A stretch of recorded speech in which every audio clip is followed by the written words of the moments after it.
आत्मा एक छोटी सी घटना से मैं अपनी बात शुरू करना चाहूंगा। एक अंधेरी रात में, जबकि गांव के सारे लोग सोए थे, अचानक एक झोपड़े से जोर से आवाज उठने लगी, मेरे घर में आग लगी है, मैं आग में जल रही हूं। कोई स्त्री जोर से रो रही और चिल्ला रही थी।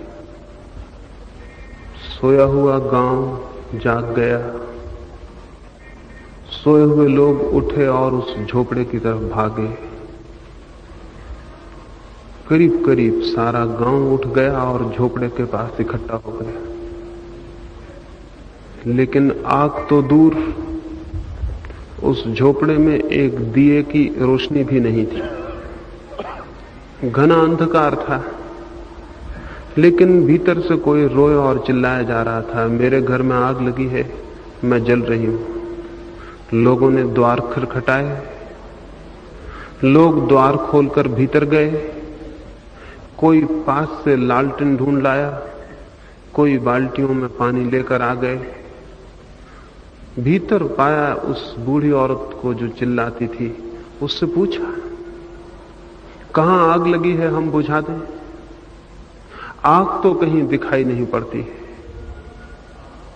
वो बूढ़ी औरत हंसने लगी और उसने कहा, आग मेरे बाहर होती तो तुम बुझा भी सकते थे, आग मेरे भीतर लगी है। समझा होगा उस गांव के लोगों ने, वो बूढ़ी औरत पागल है। वे हंसते हुए वापस लौट गए। नींद खराब किए जाने के लिए गालियां देते हुए वापस लौट गए, जाके सो गए। उस बूढ़ी औरत ने कहा, आग मेरे भीतर लगी है, बाहर की बाल्टियों और पानी से मेरी आग न बुझ सकेगी। लेकिन उन लोगों ने समझा कि बूढ़ी औरत पागल है। इस घटना से इसलिए शुरू करना चाहता हूं कि करीब करीब सभी मनुष्यों के जीवन में एक भीतरी आग है जो पीड़ा देती है, दुख देती है। और करीब करीब सभी मनुष्य उस आग को बुझाने की कोशिश करते हैं, लेकिन वो कोशिश व्यर्थ हो जाती है, क्योंकि जिस पानी से वे बुझाना चाहते हैं वो पानी बाहर होता है। पानी बाहर है, आग भीतर। पानी इकट्ठा होता जाता है, आग बुझती नहीं, और आखिर में सारा जीवन जल के राख हो जाता है। हमारे प्रयत्न व्यर्थ हो जाते हैं, हमारी दौड़ व्यर्थ हो जाती है, हमारा श्रम निरर्थक हो जाता है, और अंततः हम अपने को वहां पहुंचा हुआ पाते हैं जहां हम में से कोई भी जाने को राजी नहीं है। जीवन भर की दौड़ का परिणाम मौत के अतिरिक्त और क्या होता है? जीवन भर चलने के बाद मौत के सिवाय हम और कहां पहुंचते हैं? और अगर मौत ही मंजिल है, और अगर मौत ही पहुंचना है, तो जीवन का क्या अर्थ है? फिर जीवन का क्या अभिप्राय है? दुख से बचना चाहते हैं, पीड़ा से बचना चाहते हैं, अशांति से बचना चाहते हैं, लेकिन पहुंच कहां पाते हैं? आनंद में पहुंचते? अमृत में पहुंचते? नहीं, पहुंचते हैं मृत्यु में, पहुंचते हैं अंधकार में, पहुंचते हैं विनाश में। और अगर जीवन का अंतिम फल मृत्यु होती हो, तो क्या ये पूरा जीवन ही मृत्यु के अंधकार में घिरा हुआ प्रतीत नहीं होगा? और जिससे हम बचना चाहते हैं, अगर वही अंत में जीवन में उपलब्ध होता हो, तो क्या ऐसे जीवन को हम सफल जीवन कहेंगे? लेकिन हम सारे लोग वहीं पहुंचते हैं। और हम जितना बचना चाहते हैं उतना ही वहीं पहुंचते हैं, जिससे हम बचना चाहते हैं वहीं पहुंच जाते हैं। शायद उस बूढ़ी औरत को जो दिखाई पड़ा वो हमें दिखाई नहीं पड़ता, इसलिए ये दुर्घटना, इसलिए ये दुर्भाग्य घटित होता है। भीतर हमारे आग होती है, बुझाने की कोशिश हम बाहर करते हैं, आग नहीं बुझेगी, आग का बुझना असंभव है। भीतर ही अगर पानी भी खोजा जा सके तो शायद आग बुझ सकती है। सिकंदर मरा, जिस दिन मरा उस दिन जिस गांव में, जिस राजधानी पर उसकी अर्थी निकली, लाखों लोग देखने वाले इकट्ठे थे। एक अजीब बात सारे लोगों ने देखी जो कभी नहीं देखी गई थी। सिकंदर के दोनों हाथ अर्थी के बाहर लटके हुए थे। हाथ तो अर्थी के भीतर होते हैं। क्या कोई भूल हो गई थी? सिकंदर के साथ भूल नहीं हो सकती थी।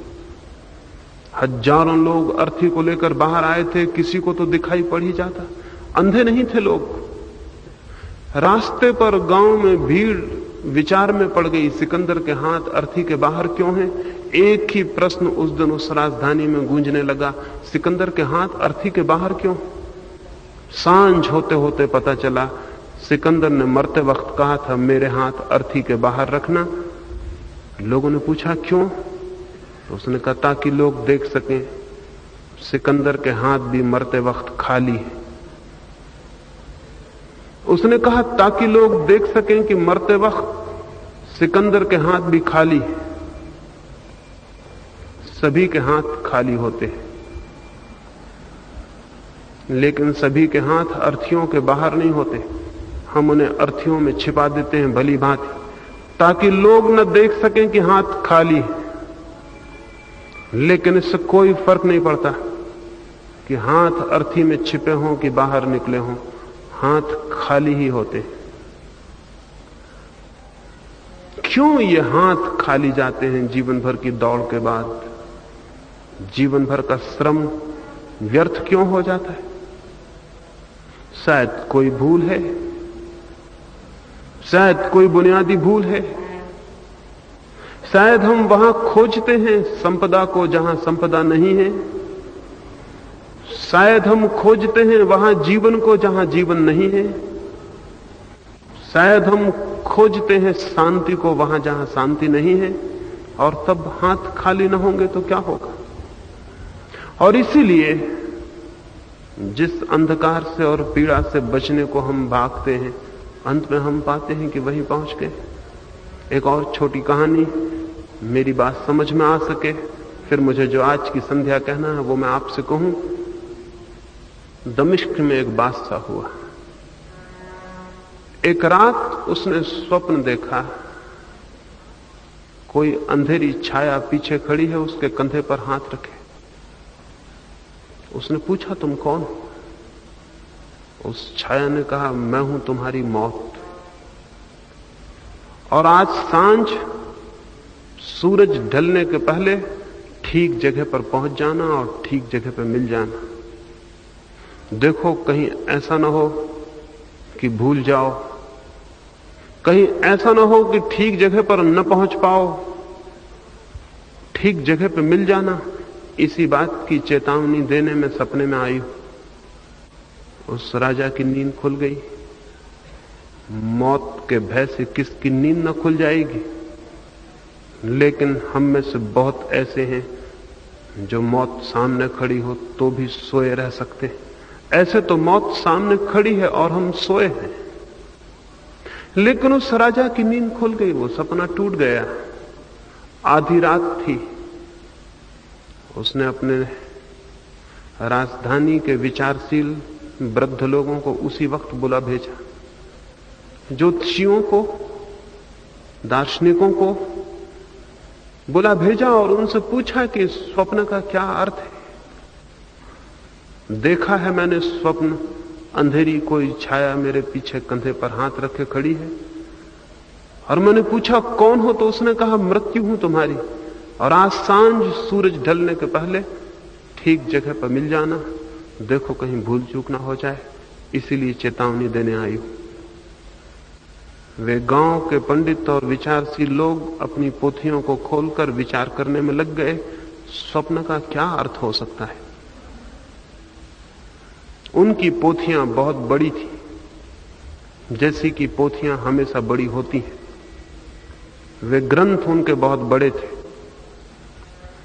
और उन ग्रंथों की भाषा बहुत उलझी हुई थी और उस ग्रंथों में से अर्थ निकालना बहुत दुरूह था, और अर्थ भी निकल आए तो उन सब वृद्ध जनों का सहमत हो जाना और भी कठिन था।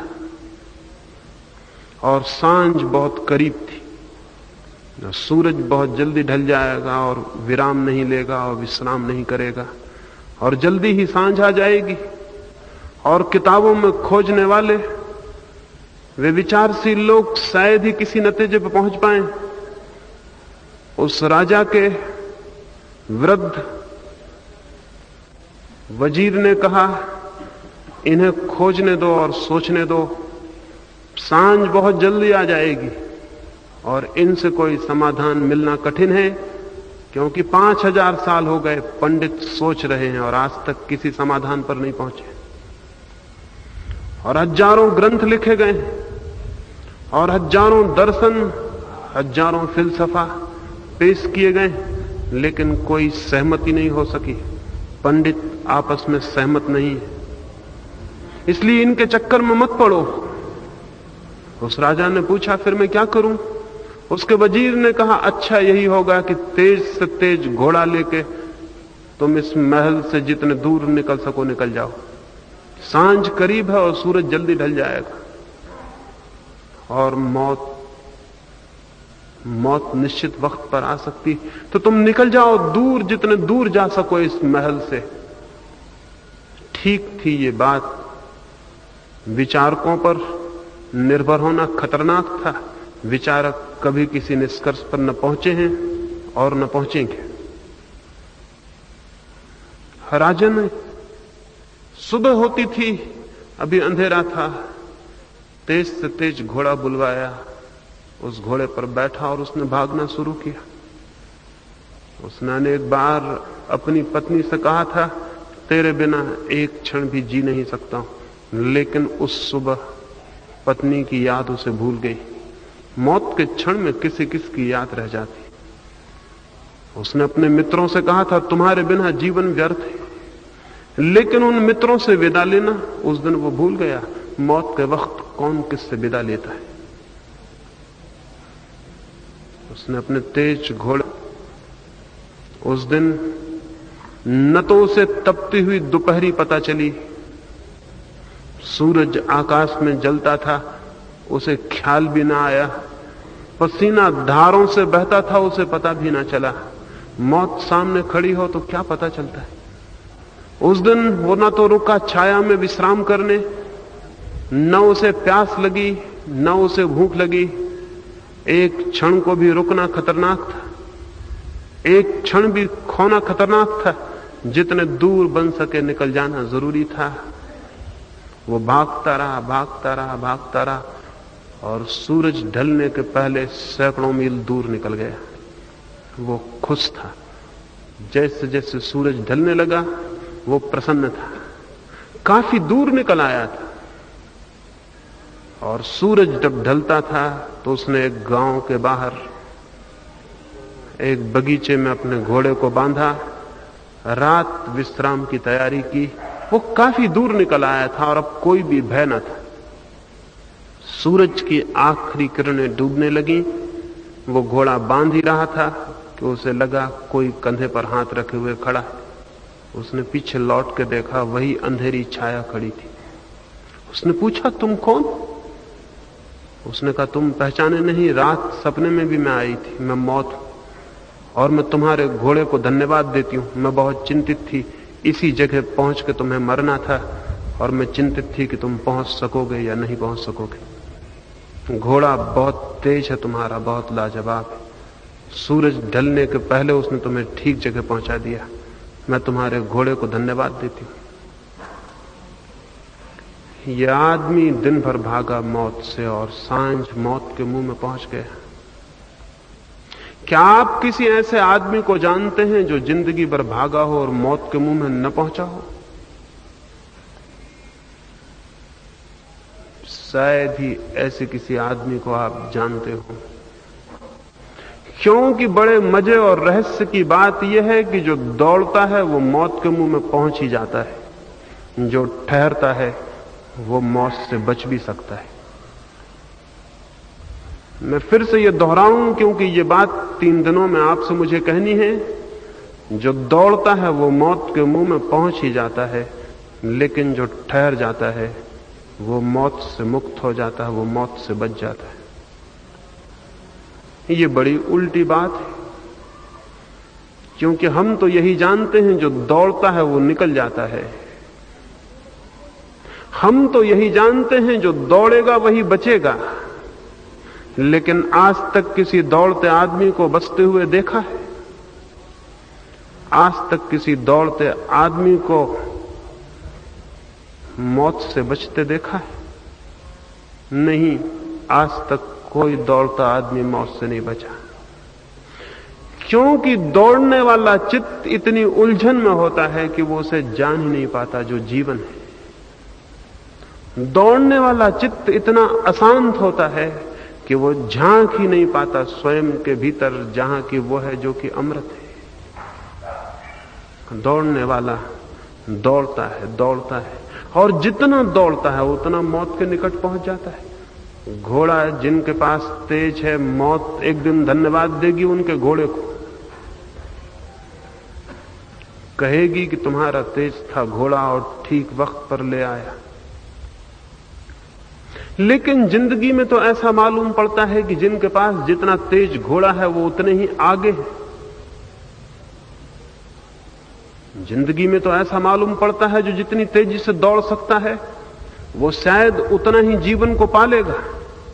लेकिन नहीं, जीवन के रास्ते बहुत अनूठे, बहुत रहस्यपूर्ण है। लाओ त्से हुआ चीन में कोई 2500 वर्ष पहले। उसने कहा, अगर पाना है तो ठहर जाओ, अगर खोना है तो दौड़ो। बड़ी अजीब बात कही। उसने कहा, अगर पाना है तो ठहर जाओ और अगर खोना है तो दौड़ो।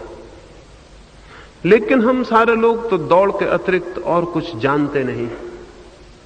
धन के लिए दौड़ते हैं, यश के लिए दौड़ते हैं, पद के लिए दौड़ते हैं, प्रतिष्ठा के लिए दौड़ते हैं।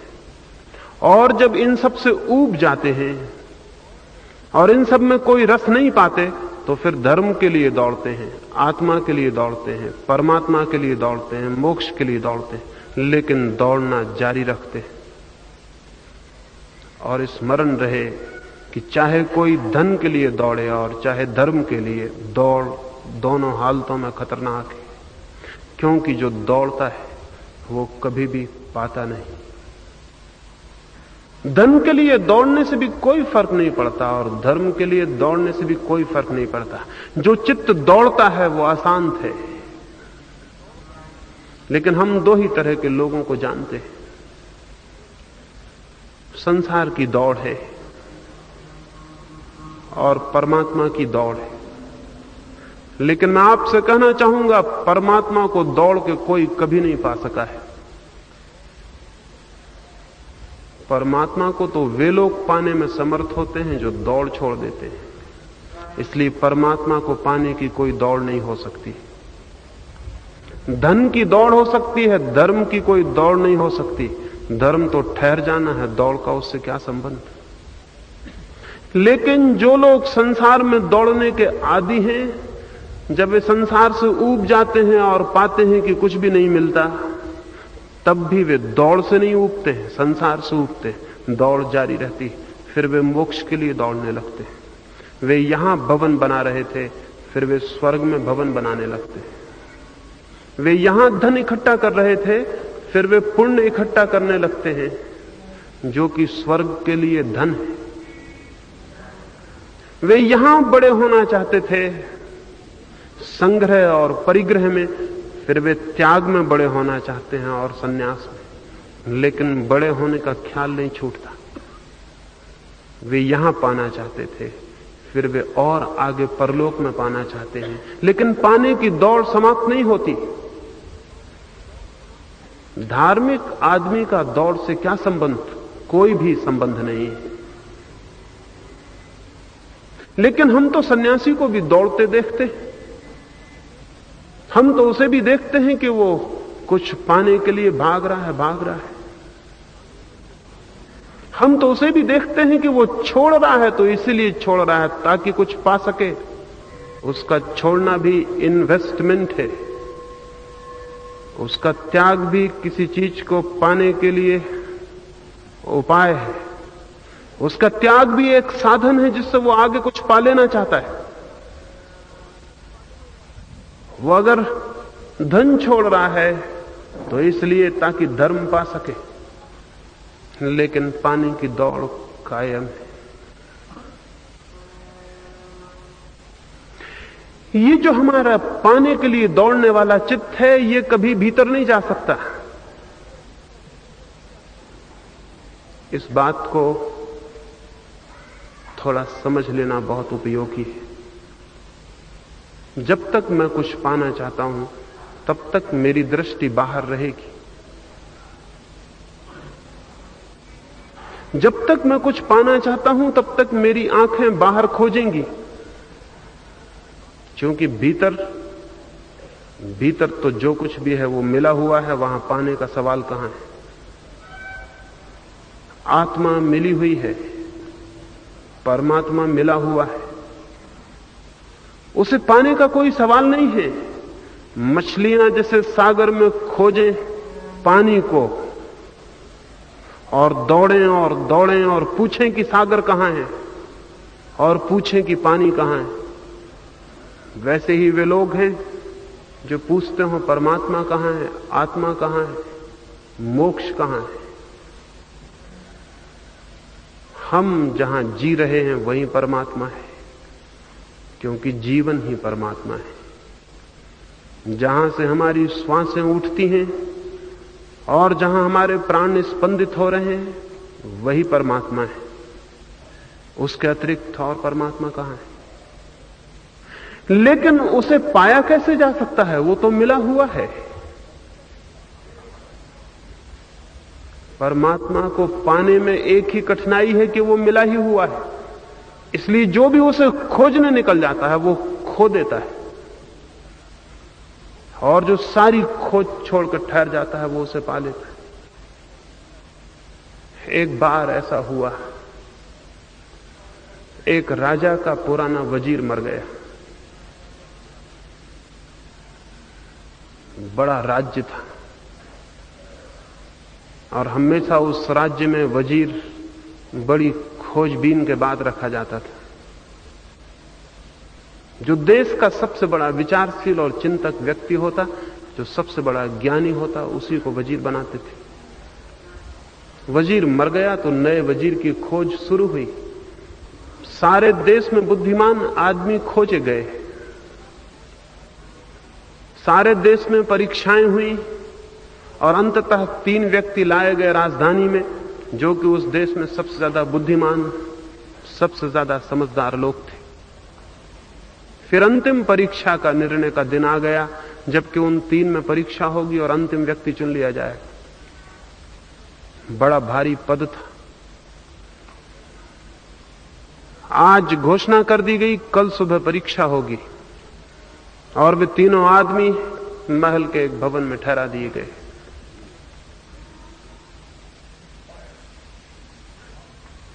बड़ा आश्चर्य तो यह हुआ कि सांझ होते होते सारे गांव में यह खबर फैल गई कि परीक्षा क्या होनी, जैसी कि आजकल फैल जाती है तब भी फैल गई। सांझ होते होते पता चल गया कि परीक्षा क्या होनी। सारे गांव में चर्चा शुरू हो गई। एक अजीब परीक्षा राजा लेना चाहता था। उन तीनों व्यक्तियों को कल सुबह भवन के एक बड़े कक्ष में बंद कर दिया जाएगा और भवन के द्वार पर एक ताला लगा दिया जाएगा। वो ताला उस देश के यांत्रिकों, इंजीनियरों ने और गणितज्ञों ने निर्मित किया था। उस ताले में कोई चाबी नहीं लगती थी। उस ताले पर कुछ अंक लिखे हुए थे गणित के, और उन अंकों में एक पहेली थी। जो उस अंकों की पहेली को हल कर सकता था वही ताले को खोल सकता था। बस वो अंकों की पहेली हल करके ठीक बैठ जाती, ताला खुल जाता। वो गणित और यांत्रिक इंजीनियरों ने उस ताले को निर्मित किया था।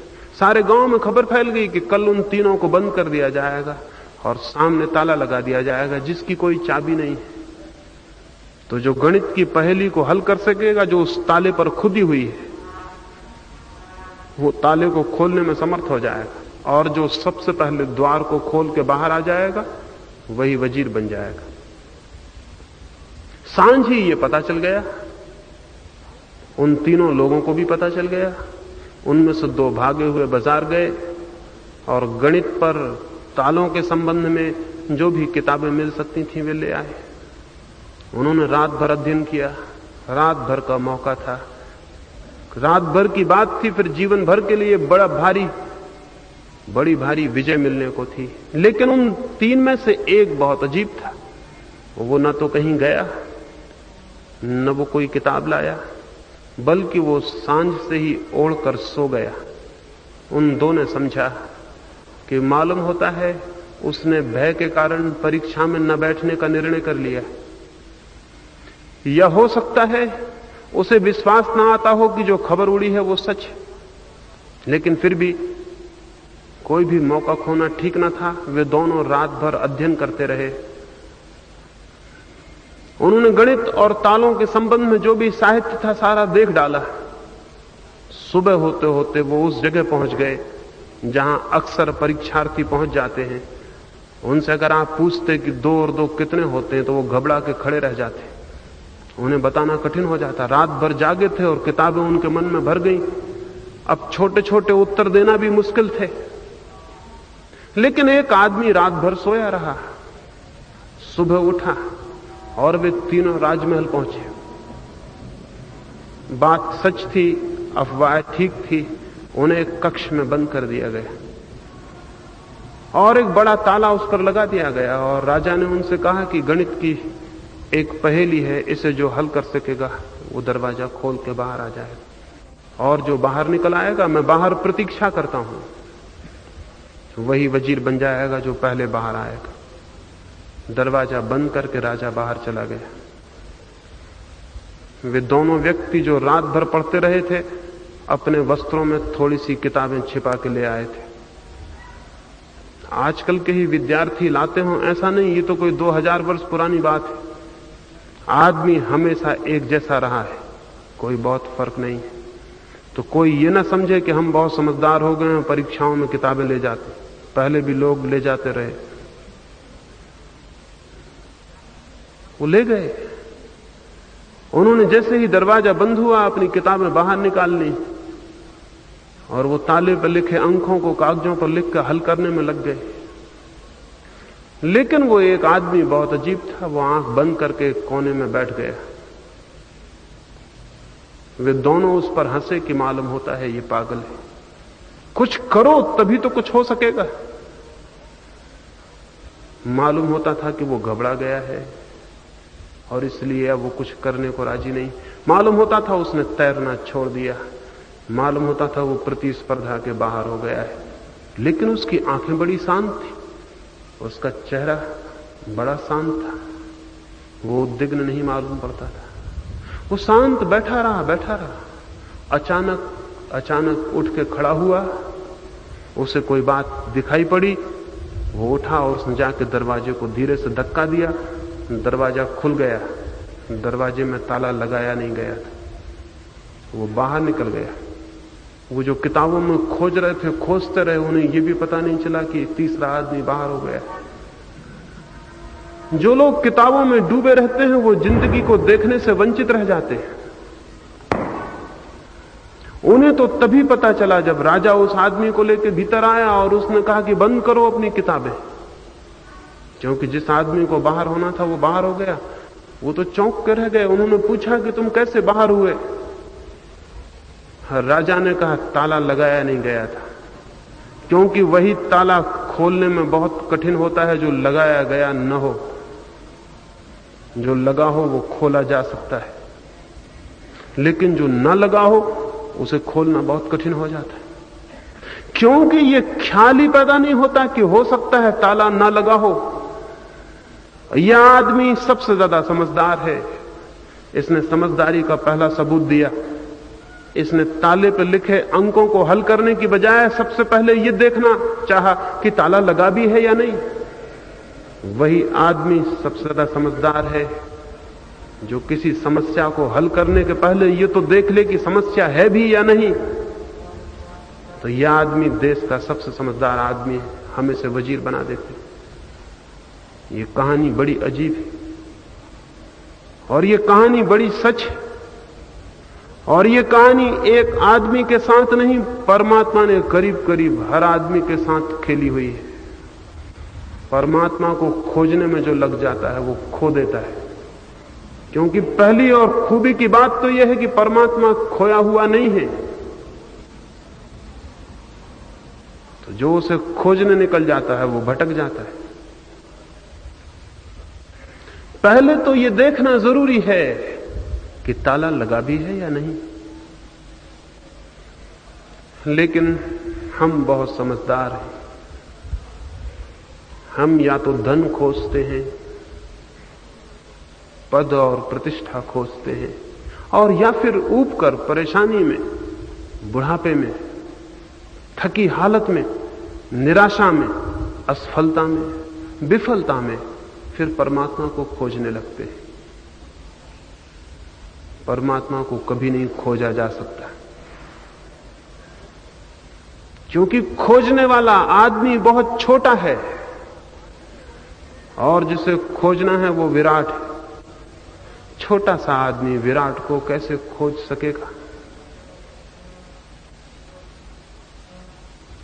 तो फिर आदमी जब नहीं खोज पाता है परमात्मा को, तो झूठे परमात्मा खुद ही गढ़ लेता है, खुद ही बना लेता है, अपने हाथ से खड़े कर लेता है। जब आदमी असफल हो जाता है और नहीं खोज पाता है तो खुद खड़े कर लेता है। हमने बहुत से भगवान बना लिए, इसीलिए तो हिंदुओं के भगवान अलग हैं और मुसलमानों के अलग, और ईसाइयों के अलग और जैनों के अलग। भगवान भी बहुत प्रकार के हो सकते हैं, परमात्मा भी बहुत प्रकार का हो सकता है, सत्य भी बहुत प्रकार का हो सकता है। लेकिन नहीं, चूंकि आदमी बहुत प्रकार के हैं, इसलिए सत्य को भी उन्होंने बहुत प्रकारों में गढ़ लिया है। और ये गढ़े हुए सत्य, ये होममेड घर में बनाए गए सत्य झगड़ों का केंद्र हो गए हैं। इतने धर्म हो सकते हैं, इतने मंदिर और मस्जिद हो सकते हैं? नहीं हो सकते, लेकिन आदमी ने उनको गढ़ लिया, इसलिए वो हैं। और आदमी जो भी बना लेगा, और आदमी जो भी निर्मित कर लेगा, और आदमी जिस चीज की भी सृष्टि करेगा, वो सृष्टि आदमी से बड़ी नहीं हो सकती। हम जो भी बनाएंगे वो हमसे बड़ा नहीं हो सकता है। इसलिए हमारे मंदिर हमसे छोटे हैं और हमारे गढ़े हुए भगवान भी हमसे छोटे पड़ जाते हैं। इसलिए भगवान के नाम पर हम लड़ तो सकते हैं, लेकिन प्रेम नहीं कर सकते, क्योंकि हमारे गढ़े हुए भगवान, जब हम ही प्रेम करने में असमर्थ हैं, तो हमारे गढ़े हुए भगवान भी आधार नहीं बन सकते हैं प्रेम के। इसलिए हम अपने भगवानों को लेकर युद्ध कर सकते हैं, हिंसा कर सकते हैं, मार सकते हैं और मर सकते हैं, लेकिन जी नहीं सकते। हमारा सब गढ़ा हुआ हमसे छोटा सिद्ध होता है। एक चर्च में एक रात एक आदमी ने द्वार खटखटाया, दरवाजे खुले। उस पादरी ने दरवाजे खोलकर देखा कि कोई काली चमड़ी का आदमी खड़ा हुआ है। वो चर्च सफेद चमड़ी के लोगों का चर्च था, वहां काली चमड़ी के लोगों के लिए कोई इजाजत न थी। अब तक ऐसा मंदिर नहीं बन पाया है जो सबके लिए हो। तो उस पादरी ने कहा, लौट जाओ वापस, क्या करने के लिए इतनी रात में यहां आए हो? उस आदमी ने कहा, हो सकता है मैंने सोचा रात में तुम मुझे न पहचान पाओ और मुझे भीतर चले जाने दो। दिन में तो मेरा घुसना मुश्किल था, मेरी चमड़ी घोषणा करती कि मैं काला हूं, लेकिन मेरे मन में भी भगवान के लिए प्रार्थना उठती है और मेरे मन में भी खोज पैदा होती है, और मैं भी प्यासा हूं और पानी की खोज में निकला हूं। क्या मुझे भीतर ना आने दोगे? उस पादरी ने कहा कि जाओ, पहले अपने मन को शांत करो, पहले अपने मन को शांति से भरो, प्रेम से भरो, और आना, पीछे आना। जब तुम्हारा मन स्वच्छ और निर्मल हो जाए तो फिर मैं तुम्हें परमात्मा तक जाने दूंगा। अभी क्या करोगे? बिना मन के निर्दोष हुए कौन परमात्मा तक जा सकता है? इसलिए वापस लौट जाओ। वह आदमी वापस लौट गया। 2-3 महीने बीत गए, वो दोबारा नहीं आया। उस पादरी ने सोचा कि वो आएगा भी नहीं। उसने शर्त ऐसी लगा दी थी कि अब आने की कोई गुंजाइश न थी। न होगा मन निर्दोष, न वो आएगा। लेकिन एक दिन रास्ते पर वो आदमी मिल गया, वो नीग्रो मिल गया। उसे देख के वो पादरी हैरान हुआ। उसकी चाल बदल गई थी, उसकी आंखें बदल गई थी, उसका चेहरा बदल गया था, उसका सब कुछ बदला हुआ मालूम पड़ता था। वो कोई और आदमी हो गया। उसके चारों तरफ एक रोशनी और शांति मालूम पड़ती थी। उसके चारों तरफ एक प्रेम झरता हुआ दिखता था। उस पादरी ने उसे रोका और पूछा कि तुम दोबारा नहीं आए? उस आदमी ने कहा, मैं तो आता था, लेकिन परमात्मा ने आने से रोक दिया। उस पादरी ने कहा, क्या मतलब? वो नीग्रो बोला, जब मैंने अपने मन को निर्दोष करने के प्रयास किए और जब मैं शांत हो गया और जब मेरा हृदय प्रेम से भर गया, तो एक रात सपने में मुझे भगवान दिखाई पड़े और उन्होंने मुझसे पूछा कि क्यों तू प्रार्थनाएं कर रहा है और क्यों मन को शांत और निर्दोष कर रहा है, क्या चाहता है? तो मैंने उनसे कहा, हमारे गांव में जो चर्च है मैं उसमें प्रवेश चाहता हूं। तो भगवान हंसने लगे और उसने कहा कि तू बिल्कुल पागल है। 10 साल से मैं भी कोशिश कर रहा हूं उस मंदिर में घुसने की। वो पादरी मुझे नहीं घुसने देता, तुझे कैसे घुसने देता? तू बिल्कुल ना समझ है, ये ख्याल छोड़ दे। तू और कोई वरदान मांग तो मैं पूरा कर दूं, लेकिन ये वरदान मैं भी नहीं दे सकता हूं जब मैं ही नहीं घुस पाता। तुझे उस मंदिर में प्रवेश दिलवाने में असमर्थ हूं। और मैं आपसे कहता हूं, भगवान ने डर के 10 साल कहा होगा। सच्चाई तो यह है कि 10,000 साल से भगवान कोशिश कर रहा है कि किसी मंदिर में घुस जाए, लेकिन किसी मंदिर के पादरी और पुरोहित उसे नहीं घुसने देते। असल में आज तक भगवान किसी मंदिर में प्रवेश नहीं पा सका है और ना आगे पा सकेगा, क्योंकि भगवान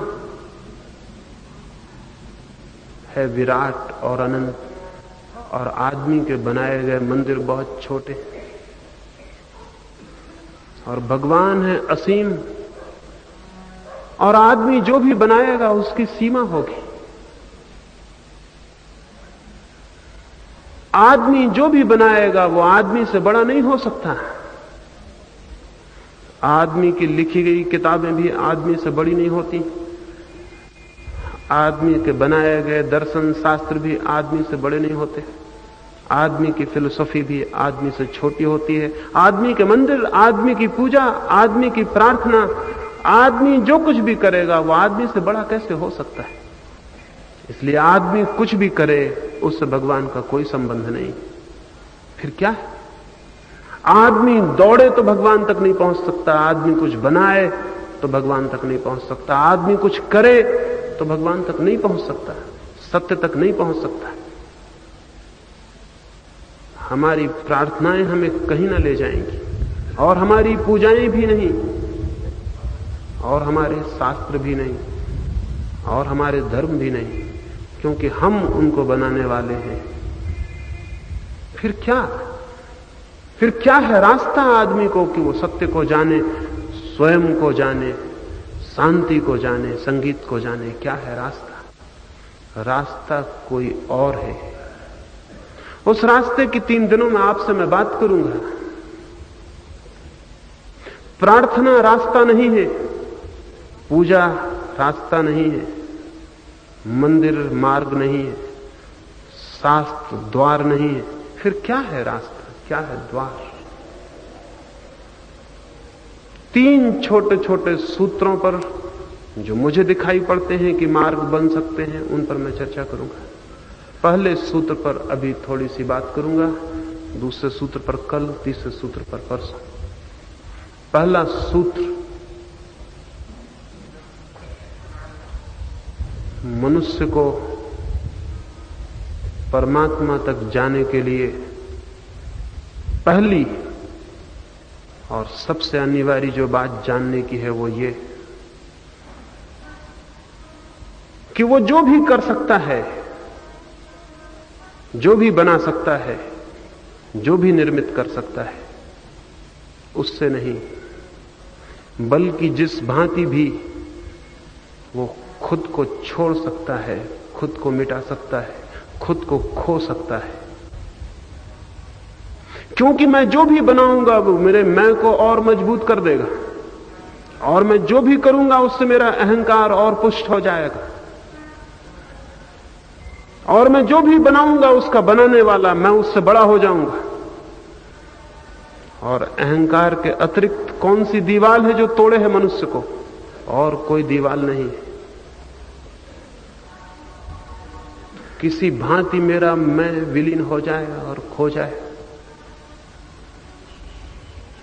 किसी भांति मैं कुछ न करूं, कुछ न सोचूं, कहीं न दौड़ूं, सब भांति मेरा चित्त ठहर जाए, न करने में चल रहा हो, न सोचने में, न प्रार्थना में, सब भांति मेरा चित्त ठहर गया हो, रुक गया हो, स्तब्ध हो गया हो, जैसे कोई झील ठहर गई हो, उसमें कोई लहरें ना उठ रही हो। ऐसा अगर मेरा चित्त हो जाए तो उस शांत, उस स्पंदनहीन, उस मौन, उस साइलेंस में जाना जा सकता है वह जो मेरा स्वरूप है और सबका स्वरूप है। लेकिन मेरे करने से नहीं, मेरे कुछ बनने से नहीं, बल्कि मेरे मिटने से। धर्म बनने का रास्ता नहीं, मिटने का रास्ता है। और बड़े आश्चर्य की बात यह है कि संसार जो कि बनने का रास्ता है, आखिर में मौत में ले जाता है जहां सब मिट जाता है। और धर्म जो कि मिटने का रास्ता है, आखिर में वहां ले जाता है जिसके मिटने की कोई संभावना नहीं। जो मिटते हैं वे उसे पा लेते हैं जो अमिट है। बूंद अपने को सागर में खो देती है तो सागर हो जाती है, और आदमी अपने को खो देता है तो परमात्मा हो जाता है। इसलिए आदमी का किया हुआ कुछ भी ले जाने में समर्थ नहीं है। आदमी अपने को अन किया कर दे, अनडन कर दे तो पहुंच जाएगा कहना गलत है, क्योंकि वहां वो है, वो पाएगा कि वहां तो मैं हूं। तो आदमी कैसे अपने को अनडन कर दे, कैसे अपने को मिटा दे, ना कर दे, शून्य कर दे, कैसे मनुष्य अपने को शून्य कर ले, उसकी पहली सीढ़ी है। मनुष्य को शून्यता की तरफ ले जाने वाली पहली सीढ़ी है अज्ञान।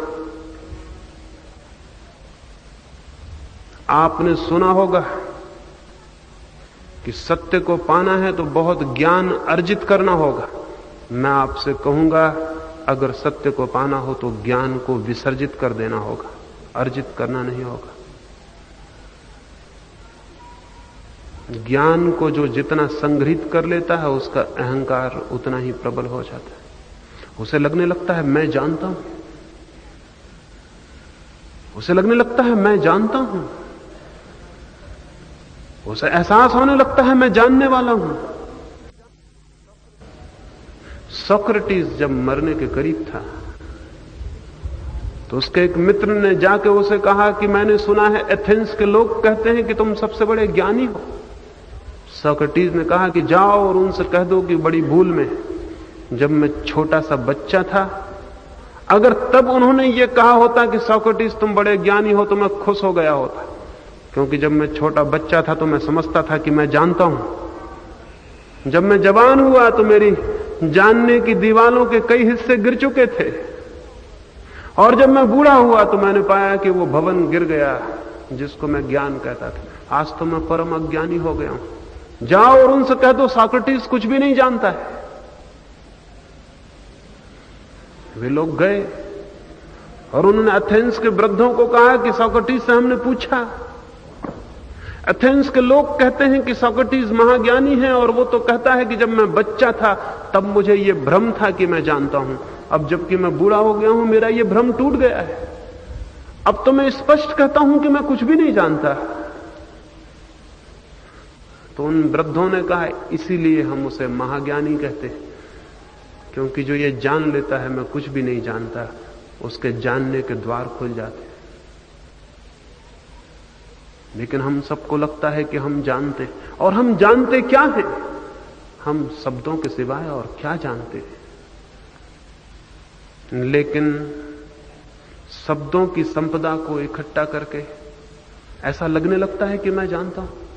एक आदमी गीता को याद कर लेता है, एक आदमी कुरान को, एक आदमी बाइबल को, कोई कुछ और, कोई महावीर की वाणी, कोई बुद्ध की वाणी को उसे याद कर लेता है, उन शब्दों को इकट्ठा कर लेता है, और उन शब्दों को बार बार दोहराने से और बार बार उन शब्दों के साथ जीने से उसको यह भ्रम पैदा होता है कि मैं जानता हूं।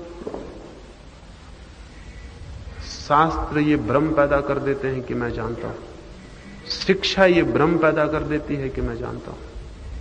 चारों तरफ से जो हम सीख लेते हैं उससे ये भ्रम पैदा हो जाता है कि हम जानते हैं।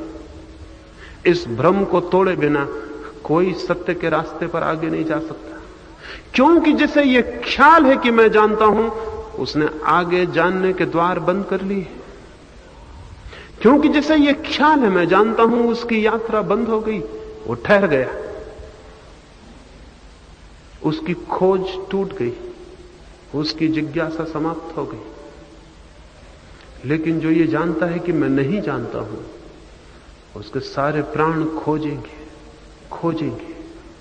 लेकिन हमें यह ख्याल कैसे पैदा हो जाता है कि हम जानते हैं? उधार विचारों के कारण, जो बारोड नॉलेज, चारों तरफ से हमको उधार विचार मिल रहे हैं, और उन उधार विचारों के कारण ज्ञानी बन जाना बिल्कुल आसान है। लेकिन क्या कभी आपने ये सोचा कि जो विचार मेरा नहीं है वो मेरा ज्ञान कैसे बन सकता है? क्या कभी आपने अपने विचारों की छानबीन की, परख की, और कभी ये खोजा कि ये विचार किसके हैं? होंगे कृष्ण के, होंगे राम के, होंगे बुद्ध के, महावीर के, लेकिन क्या आपके हैं? और होंगे सत्य, लेकिन जिसने उन्हें जाना होगा उसके लिए होंगे सत्य। आपके लिए कैसे सत्य हो सकते हैं? जो सत्य स्वयं जाना जाता है उसके अतिरिक्त और कोई सत्य नहीं होता है। उधार ज्ञान असत्य से भी खतरनाक है। उधार ज्ञान अज्ञान से भी बड़ा शत्रु है, क्योंकि अज्ञान में तो यह पीड़ा होती है कि मैं जानूं, उधार ज्ञान में यह पीड़ा भी समाप्त हो जाती है। उधार ज्ञान में आदमी निश्चिंत हो जाता है, सेटिस्फाइड हो जाता है, लगता है मैं जानता हूं। इसलिए पंडित कभी सत्य को उपलब्ध नहीं हो पाते। पंडित कभी सत्य को उपलब्ध नहीं हो सकते। पांडित्य की दीवार इतनी बड़ी है कि सत्य उसको पार नहीं कर पाता।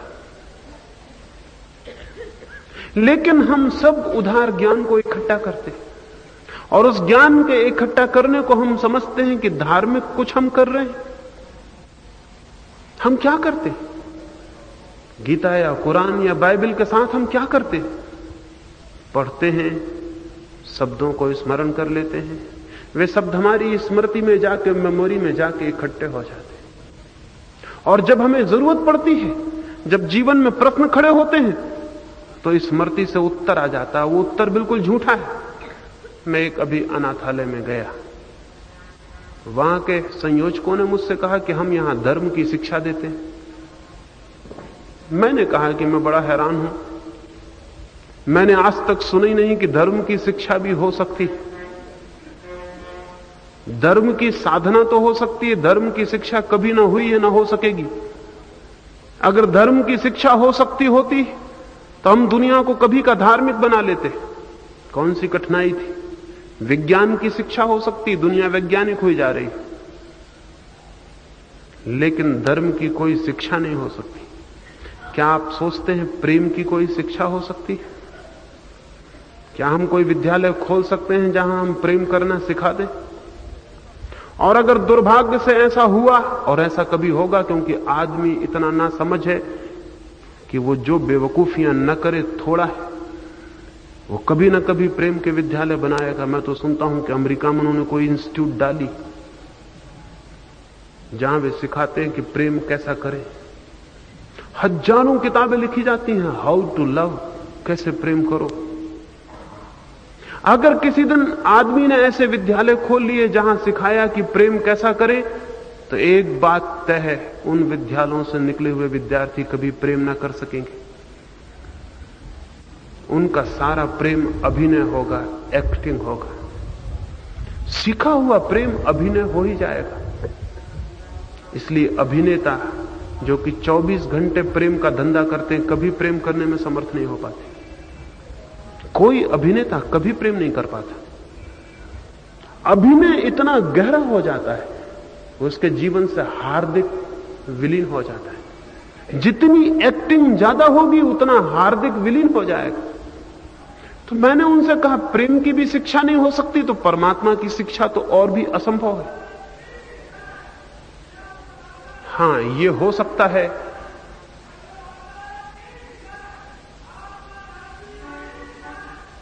हिंदू की शिक्षा हो सकती है, मुसलमान की शिक्षा हो सकती है, जैन की शिक्षा हो सकती है, लेकिन धर्म की शिक्षा नहीं हो सकती। असंभव है धर्म की शिक्षा।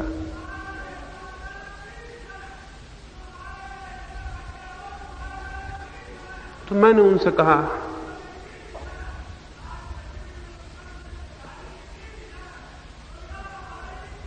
वो मालूम होता है कोई धार्मिक आदमी आ गया, तो वो मैंने उन अनाथालय के संयोजकों को कहा कि धर्म की तो कोई शिक्षा नहीं हो सकती, फिर भी आप क्या शिक्षा देते हैं मैं सुनूं। तो वो मुझे ले गए, उनके पास कोई 100 बच्चे थे, छोटे छोटे बच्चे।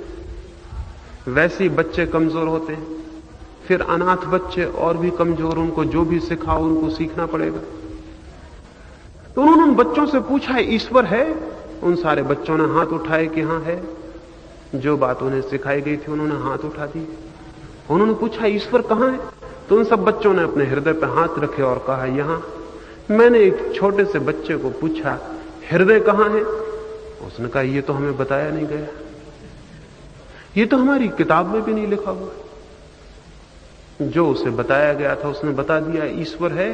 कहां है? उसने बता दिया यहां है। लेकिन हृदय कहां है उसे बताया नहीं गया था।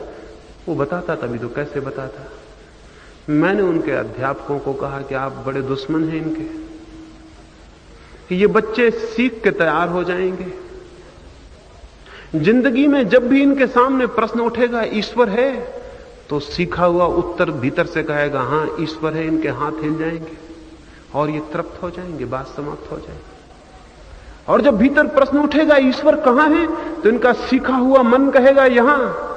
और ये हाथ बिल्कुल झूठा होगा क्योंकि ये सीखा हुआ हाथ है। इस हाथ का कोई मूल्य नहीं।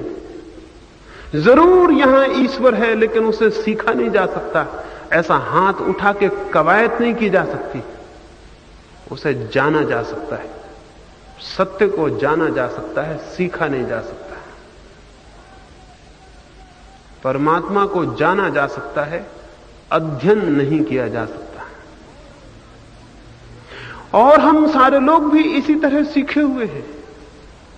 नहीं तो जो बच्चा हिंदू घर में पैदा हुआ वो हिंदू कैसे हो गया, और जो बच्चा मुसलमान घर में पैदा हुआ वो मुसलमान कैसे हो गया। ये सब सिखावन है, ये सब प्रोपेगेंडा है।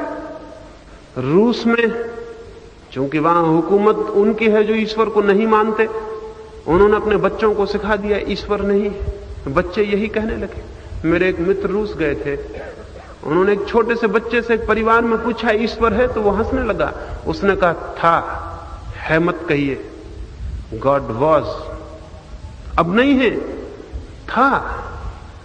हमारे पुरखे सोचते थे कि था, गया, अब नहीं है। दुनिया में इतना विज्ञान का प्रकाश आ गया कि अब उसको खड़े होने की कोई जगह नहीं है। नहीं, छोटे बच्चे ने उनसे कहा, सारे रूस में उन्होंने सिखा दिया कि ईश्वर नहीं है, आत्मा नहीं है। बच्चे यही सीख गए और बच्चे दोहराने लगे। वो जवान हो गए और बूढ़े हो आ गए, वो कहते हैं ईश्वर नहीं है।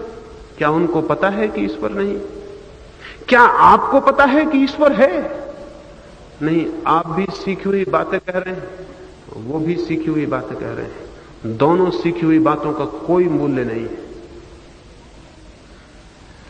जो भी हम सीख लेते हैं सत्य के संबंध में, उसका कोई मूल्य नहीं है। इसलिए मूल्य नहीं है कि सत्य तो हमारे भीतर है, उसे सीखा नहीं जा सकता, लेकिन जाना जा सकता है। अगर हम भीतर उतर सकें तो वो जान लिया जाएगा।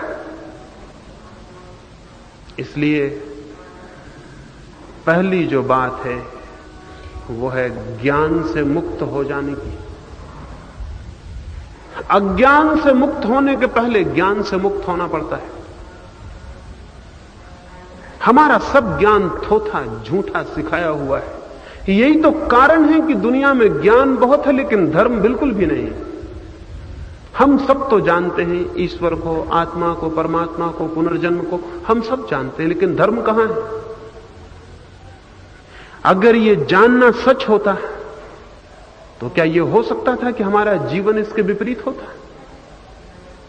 जब ज्ञान सच होता है तो जीवन अनिवार्य रूप से ज्ञान के पीछे चलता है, और जब ज्ञान झूठा होता है, उधार, बासा होता है, दूसरों का होता है, तब जीवन एक तरफ चलता है, ज्ञान दूसरी तरफ चलता है। जीवन बासे ज्ञान के पीछे चलने को राजी नहीं होता है, और ये बिल्कुल ठीक भी है। जिंदगी बड़ी चीज है बासे ज्ञान से, इसलिए जिंदगी कभी बासे ज्ञान के पीछे नहीं जाती। चाहे कितनी समझाओ लोगों से कि हम जो कहें उसके अनुसार आचरण करना, चाहे कितनी उनसे कहो कि ये धर्म है, तुम इसके अनुसार अपने जीवन को बनाना, लोग कभी अपने जीवन को उसके अनुसार नहीं बनाएंगे। इसलिए बनाना असंभव है। जो ज्ञान मेरा नहीं है वो मेरा जीवन भी नहीं बन सकता, और अगर मैं बनाने की कोशिश करूंगा तो मेरे जीवन में पाखंड के सिवाय और कुछ भी नहीं होगा। मैं उसे ऊपर से थोप लूंगा जबरदस्ती। मेरे प्राण कुछ कहेंगे, मेरी बुद्धि कुछ कहेगी, मेरे भीतर द्वैत, द्वंद्व और कॉन्फ्लिक्ट खड़ी हो जाएगी, और कुछ भी ना होगा। मैं एक अभिनेता हो जाऊंगा। जिससे कोई राम का पाठ करता है रामलीला में, वैसा राम बन जाऊंगा। भीतर कुछ और, बाहर से राम, भीतर कुछ और, बाहर से कुछ और। हम सारे लोग बाहर से कुछ और हैं, भीतर से कुछ और। क्यों? ये उधार ज्ञान के कारण है। लेकिन उधार ज्ञान छोड़ने की बड़ी हिम्मत चाहिए, क्योंकि जो हमने सीख लिया है, जो हमने विचार इकट्ठे कर लिए हैं, उनसे हमारे अहंकार को बड़ी तृप्ति मिलती है। हमें लगता है मैं जानता हूं। कितनी अजीब बात है। आप ईश्वर को जानते हैं, और अगर ईश्वर को जान लेते तो आप क्या हो जाते? यही बने रहते जो हैं। तो फिर इस बात को स्पष्ट रूप से स्वीकार करना उचित है, मैं नहीं जानता हूं ईश्वर को। यह सत्य का पहला चरण होगा। अगर यही असत्य है तो बाकी तो सब फिर असत्य हो जाएगा। आप जानते हैं, मैं जानता हूं। अपने से एकांत में यह पूछना जरूरी है कि मैं जानता हूं ईश्वर को, मैं सत्य को जानता हूं, मैं जानता हूं आत्मा को। हां, मैंने किताबों में पढ़ा है, लेकिन वो कोई जानना नहीं है। अगर आप खोजेंगे तो आपको पता चलेगा, ज्ञान की दीवार गिर जाएगी। आप पाएंगे आप तो कुछ भी नहीं जानते। और मैं आपसे कहता हूं कि यह पहली शर्त है कि अगर आप स्पष्ट रूप से यह जान लें कि मैं नहीं जानता हूं, तो आप ज्ञान से मुक्त हो जाएंगे, झूठे ज्ञान से मुक्त हो जाएंगे। उसका भार निकल जाएगा। वो नोइंग एटीट्यूड, वो अहंकार, वो दंभ, वो जानने वाला दंभ हवा हो जाएगा। न जानना एक बड़ी विनम्रता है। स्टेट ऑफ नॉट नोइंग, ऐसा अनुभव करना कि मैं नहीं जानता हूं, बड़ी ह्यूमिलिटी है, बड़ा विनम्र कर जाती है, बड़ा सरल कर जाती है। जो नहीं जानता इसको समझ लेता है, वो एकदम सरल हो जाता है। उसका चित्त दूसरों के दिए हुए ज्ञान से मुक्त हो जाता है, और दूसरों का ज्ञान हमें पकड़े हुए है, उससे छूटे बिना कोई यात्रा नहीं हो सकती। एक सन्यासियों के आश्रम में एक नया युवक आया। वो आया था सत्य की खोज में। जैसे कि सत्य कहीं और जगह मिलता हो, ऐसा लोग सत्य की खोज में जाते हैं। वो भी निकला था। वो एक आश्रम में आके रुका, लेकिन 2-4 दिन में ऊब गया।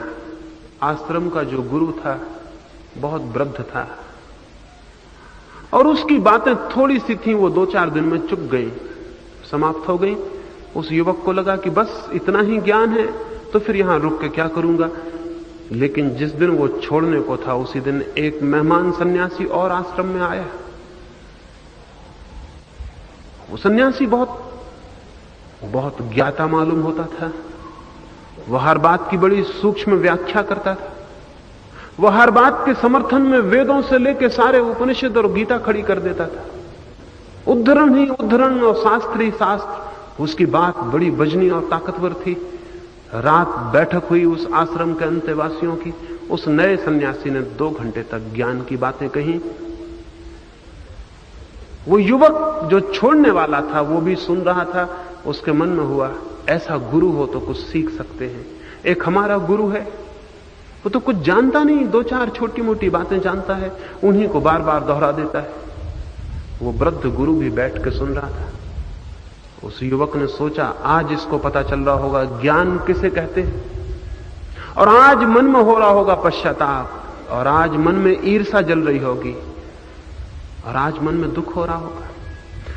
नए आए सन्यासी ने 2 घंटे तक बातें की, फिर गौरव से सबकी तरफ देखा। उस वृद्ध गुरु से पूछा कि मेरी बातें आपको कैसी लगी। वो वृद्ध हंसने लगा और बोला, मैं 2 घंटे तक बहुत कोशिश किया तुम्हें सुनने की, समझने की, लेकिन तुम तो कुछ बोलते ही नहीं। आदमी बोला, आप पागल हैं क्या? 2 घंटे मैं नहीं तो और कौन बोलता था? उस वृद्ध ने कहा, शास्त्र बोलते थे, तुम नहीं। वेद बोलते थे, तुम नहीं। उपनिषद बोलते थे, तुम नहीं। मैं तो बहुत कोशिश किया कि तुम भी बोलो, लेकिन तुम तो कुछ बोलते ही नहीं। स्मृति जब तक बोलती है तब तक आप नहीं बोल रहे। सीखा हुआ जब तक बोलता है तब तक आप नहीं बोल रहे। सीखा हुआ जब तक ज्ञान है तब तक ज्ञान नहीं है। इससे छूटे बिना कोई आगे नहीं जा सकता। शास्त्रों से छूटे बिना कोई सत्य तक नहीं जा सकता।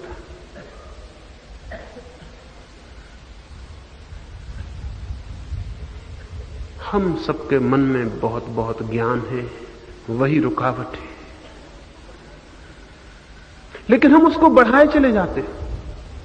यहां भी आप इसी ख्याल में से कोई मित्र आया, हो सकता है कि कुछ ज्ञान बढ़ जाएगा। मैं 3 दिन पूरी कोशिश करूंगा कि आपका ज्ञान छूट जाए। मैं ये पाप करने वालों में से नहीं हूं जो आपके ज्ञान को बढ़ा दूं। आपके पास काफी ज्ञान है, वही खतरा है। आप बहुत जानती हुई हालत में हैं, वही खतरा है। आप उस हालत में आ जाएं जहां अनुभव कर सकें कि नहीं हम जानते हैं, एहसास कर सकें कि नहीं हमें पता है, ख्याल हमें हो सके अपने अज्ञान का, ख्याल हमें हो सके अपनी असमर्थता का, तो शायद उस अज्ञान के बोध से एक नई यात्रा का अंकुर जन्मे। लेकिन जो लोग भी सीखे हुए ज्ञान के तट से बंध जाते हैं, वे फिर सत्य के सागर में यात्रा नहीं कर पाते। एक रात ऐसा हुआ, एक गांव में कुछ मित्रों ने जाके मधुशाला में जाके शराब पी ली। जब इस शराब के नशे से भर गए और बाहर निकले तो उन्होंने देखा पूर्णिमा की रात है, आकाश चांदनी से भरा है, चांद ऊपर खड़ा है।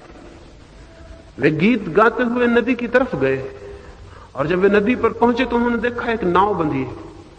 उनमें से किसी ने कहा कि चलो हम नाव पर बैठे और नौका विहार करें। वे नशे में थे, मस्ती में थे और चांद था और चांदनी थी। वे नाव में बैठ गए, उन्होंने पतवारें उठाई और नाव चलाई। पूरी रात वे नाव खेते रहे, नशे में जो थे।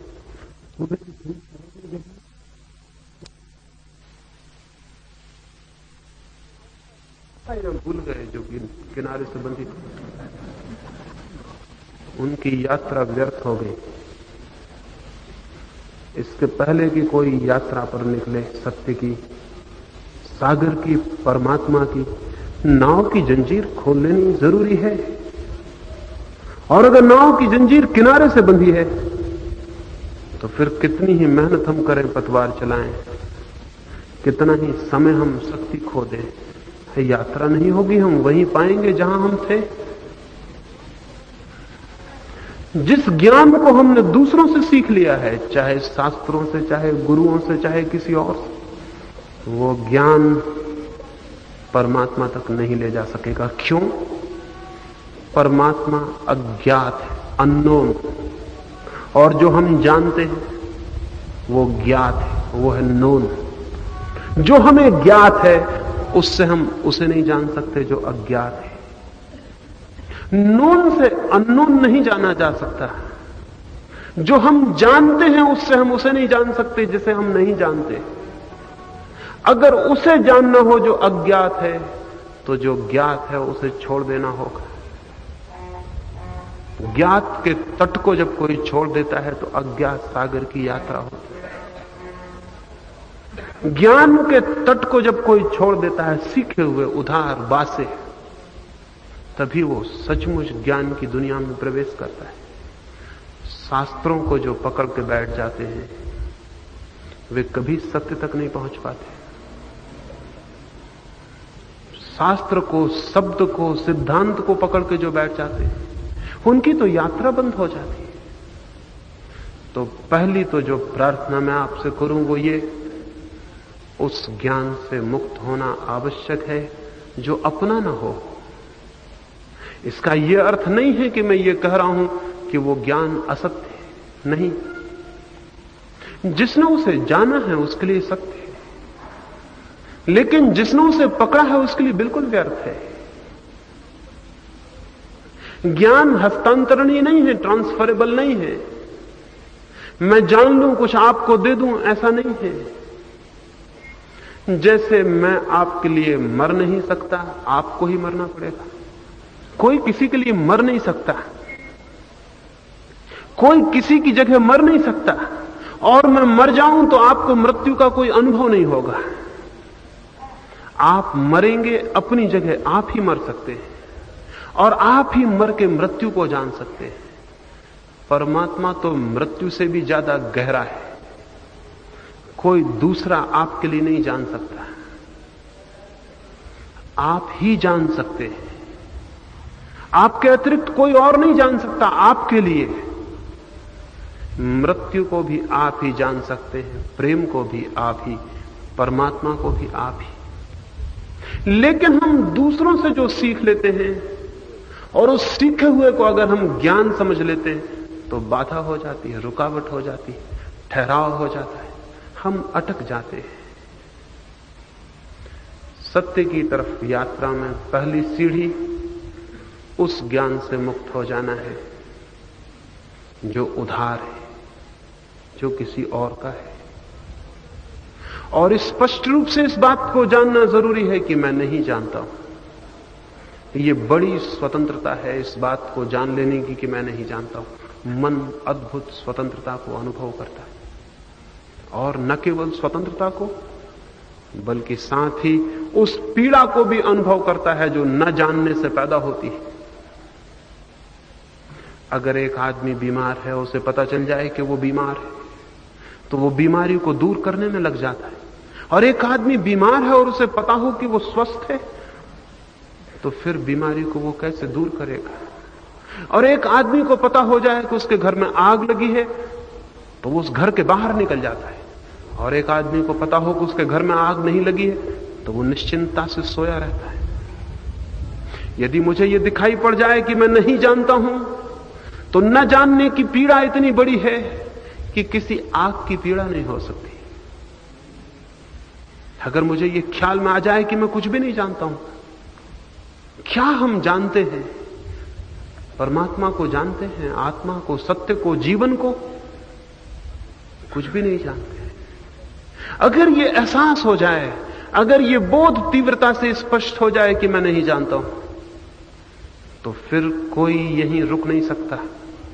फिर एक यात्रा शुरू हो जाएगी जो वहीं समाप्त हो जाती है, वहीं होगी समाप्त, वहीं समाप्त हो जा सकती है जहां ज्ञान के सूर्य का दर्शन हो जाए, जहां आंखें खुल जाएं और जहां प्रकाश प्रकट हो जाए। लेकिन जो लोग दूसरों की आंखों पर विश्वास कर लेते हैं और दूसरों के प्रकाश को प्रकाश मान लेते हैं, दूसरों के दिए गए शब्दों को सत्य, उनके जीवन की ये पीड़ा नष्ट हो जाती है। उनके जीवन में ये बोध अज्ञान का विलीन हो जाता है, दब जाता है। सारे जगत में परमात्मा तक पहुंचने के लिए ज्ञान ने बाधाएं दे दी हैं। हिंदुओं के ज्ञान ने, मुसलमानों के, ईसाइयों के, जैनों के, हजार तरह के ज्ञान, हजार तरह की शिक्षाएं, और उनको पकड़ने वाले लोग रुक गए हैं और ठहर गए। पहला सूत्र है दूसरों के विचार और ज्ञान से मुक्त हो जाना। दूसरे दो सूत्रों की बात मैं आगे आपसे करूंगा, लेकिन इसलिए ये सारी बात नहीं है कि मैं जो कह रहा हूं उसे आप पकड़ लें। उसे पकड़ लें तो वही बात हो गई जो आप कुछ और पकड़े हो। कोई भी चीज पकड़ नहीं लेनी है और कोई भी चीज मन में बिठा नहीं लेनी है, और किसी भी चीज के साथ जड़ता का और अंधेपन का कोई संबंध नहीं बना लेना है। आंख चाहिए मुक्त, देखने वाली, खोजने वाली, जिज्ञासा से भरी, और अपनी आंख चाहिए। और सबके पास आंख है, सबके पास आंख है,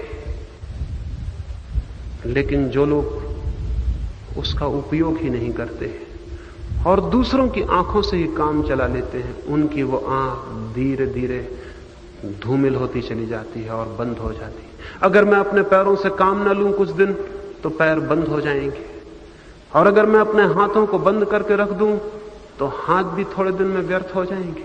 हमने अपने ज्ञान पर खड़े होने का कोई प्रयास जीवन में नहीं किया, सदा दूसरे का ज्ञान पकड़ लेते हैं।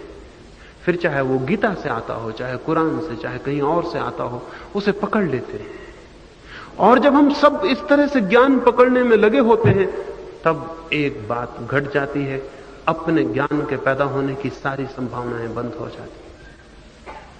केवल वही व्यक्ति अपने ज्ञान को जगाने में समर्थ होता है जो दूसरों के ज्ञान से अपने को मुक्त कर लेता है।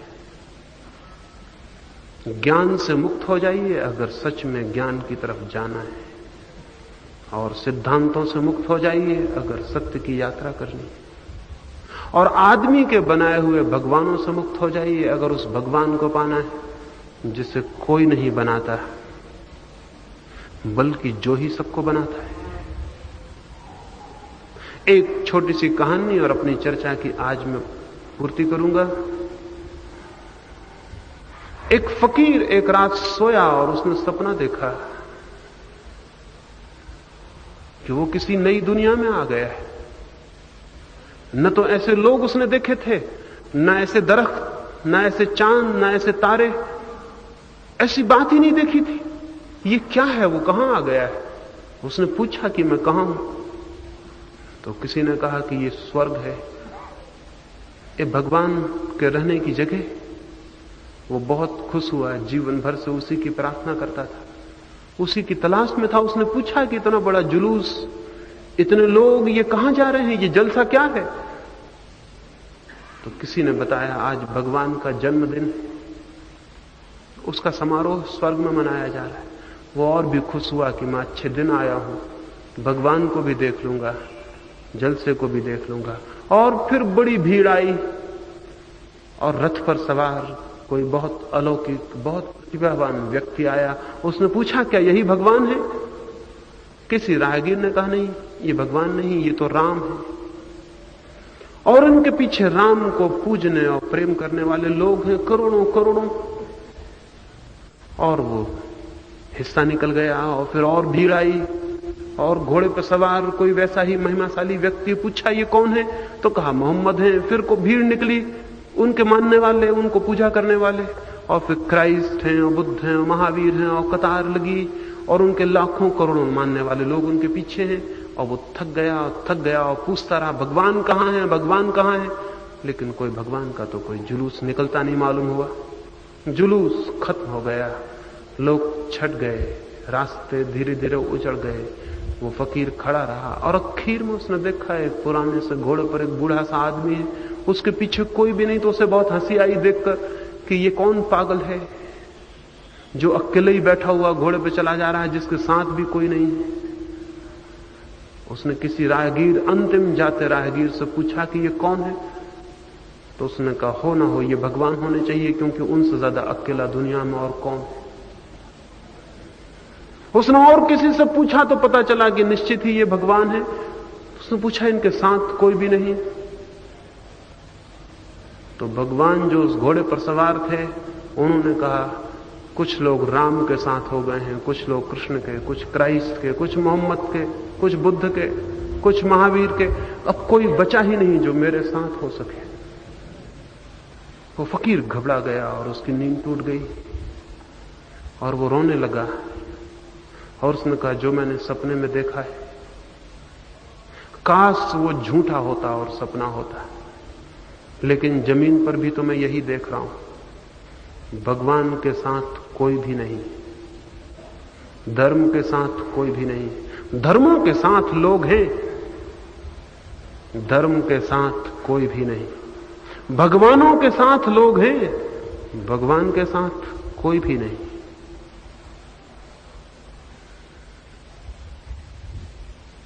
इसी कहानी